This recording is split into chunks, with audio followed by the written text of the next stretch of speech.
एकदा एक छोट्या गावात एक तरुण मुलगा राहायचा. तो नेहमी स्वतःला कमी समजायचा आणि मोठे काही करण्याची स्वप्ने बघायचा, पण त्याला वाटायचं की तो ते स्वप्न कधीच पूर्ण करू शकणार नाही. त्याचं नाव रमेश होतं. गावात एक ज्ञानी साधू होते, ज्यांच्याकडे लोक समस्या घेऊन जायचे आणि उत्तर शोधायचे. रमेश एक दिवस साधूंच्या भेटीला गेला आणि त्याने त्याच्या समस्या सांगितल्या. तो म्हणाला, माझ्या मनात खूप मोठी स्वप्न आहेत, पण मी खूप छोटा माणूस आहे. मला मोठं यश कसं मिळवता येईल? साधू शांतपणे ऐकत होते.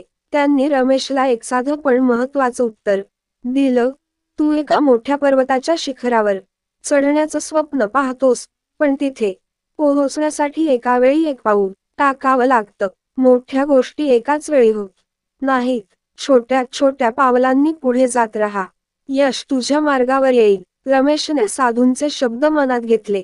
त्याने आपल्या स्वप्नाच्या दिशेने छोट्या छोट्या टप्प्यांनी काम करण्यास सुरुवात केली. सुरुवातीला ते त्याला खूपच लहान वाटायचं, पण हळूहळू त्याने प्रगती केली. त्याच्या प्रयत्नांमुळे तो एका दिवसात त्याच्या स्वप्नांच्या शिखरावर पोहोचला. या कथेतून हे शिकायला मिळतं की कोणतेही मोठे यश किंवा उद्दिष्ट एकदम प्राप्त होत नाही.